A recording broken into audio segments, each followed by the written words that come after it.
জাতীয় দলের পর এবার অস্ট্রেলিয়া মিশনে বাংলাদেশের হাই পারফরমেন্স দল ডারউইনের টপ অ্যান্ড টি-20 সিরিজে নিজেদের সামর্থ্য দেখাতে 14 আগস্ট দেশ ছাড়বে ইরফান শুক্কুরের নেতৃত্বাধীন দল। এইচপি দলের জন্য ভীষণ গুরুত্বপূর্ণ এই টপ অ্যান্ড টি-20 সিরিজকে সামনে রেখেই তাই 15 সদস্যের দল ঘোষণা করেছে বাংলাদেশ ক্রিকেট বোর্ড।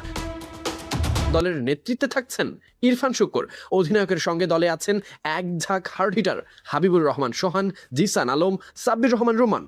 দলের অন্যান্য সদস্যরা হলেন এস.এম. মেহরব হাসান, সামিউন বাশার রাতুল, এছাড়া তরুণ পেসার রোহনাত দৌলা বর্ষণ। আছেন spinner Rakibul Hasan, Ariful Islam, pacer Abdul Gaffar Saklain, Ripon Mondal, spinner Rubel, allrounder Abu Haider Rony, Shamim Hossain Patwari, Mohammad Mrittunjoy Chowdhury.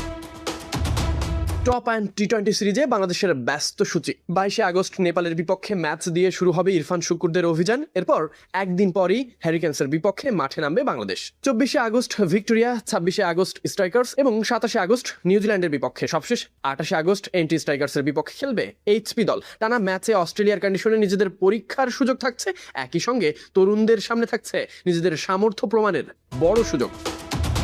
তরুণ ক্রিকেটারদের জন্য অস্ট্রেলিয়ার কন্ডিশনে নিজেদের যাচাইয়ের বড় সুযোগ টপ অ্যান্ড টি-20 সিরিজ। প্রতিযোগিতামূলক ক্রিকেটের পাশাপাশি এখানকার অভিজ্ঞতা ভবিষ্যতে জাতীয় দলে কাজে লাগানোর থাকবে পরিকল্পনা। মিশন অস্ট্রেলিয়া ডারউইনে এবার নিজেদের সামর্থ্য দেখানোর অপেক্ষা। বাংলাদেশ হাই পারফরমেন্স দল 14 আগস্ট অস্ট্রেলিয়ার পথে রওনা হবে। অস্ট্রেলিয়ার মাটিতে কতটা আলো ছড়াতে পারে সেটা এখন দেখার অপেক্ষা।